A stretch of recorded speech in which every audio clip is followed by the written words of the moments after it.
All right, we're at Main Street Veterinary Clinic talking to Dr. Jenna Hunter, getting our tip of the week. And, you know, this week I want to talk about parvo.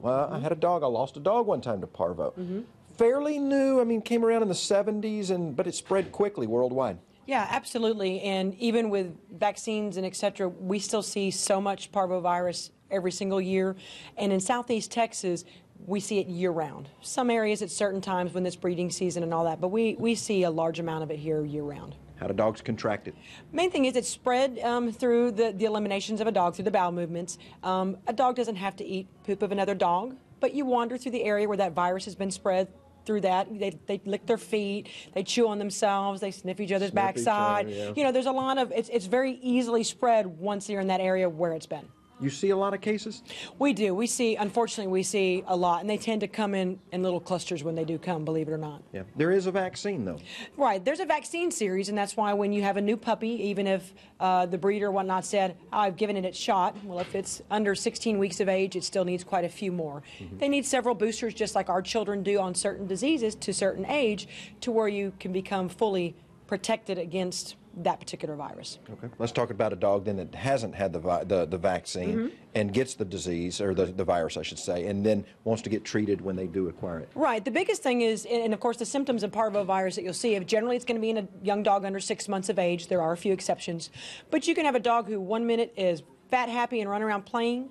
The next minute, you can see they're extremely weak and lethargic and tired. Yeah. They can start having vomiting and diarrhea. And that is definitely in a young puppy a hallmark to seek attention right away. The quicker we can get our hands on them, the better potential outcome that we could have. Because a lot of dogs, once they get it and the owners wait too long, I mean, the mortality rate is pretty high. Absolutely. And there are some, too, don't get me wrong, that you can catch them right away and they still may die from the virus. But the better things are the quicker you get them in. Because I have no drugs that can kill the virus. I just support the body, support through the infections, try to keep them healthy, and let their body fight it off is what we look at doing. I don't hear of cats having parvo. No, cats, well, not the dog parvo. They have their own called panleukopenia, which actually is transmitted exactly the same and acts exactly the same. It comes in small spurts. We had a really bad outbreak about 2 years ago. There was a small little outbreak actually here recently that we were seeing through some of the clinics and through the emergency clinic as well. And so when it comes in a big hefty amount. Not as common as the dog variety, but definitely out there. Is there a time of year that it's more I mean, generally we always say springtime because that's when you have your puppies born, but, you know, gosh, around here, unfortunately, right or wrong, we have puppies all year round. Same thing with our cats. Cats, you know, all year round, we're having new kittens come out, so. And it does not affect humans? No, it does not affect humans. Of course, the biggest thing is that your veterinarian will tell you, until your puppy's fully vaccinated, stay away from dog parks, try and stay away from places like PetSmart, places where a lot of animals congregate, unless there's an absolutely good reason to, and you've had it checked out too. There you go. Now let's go over and see if we can save a pet.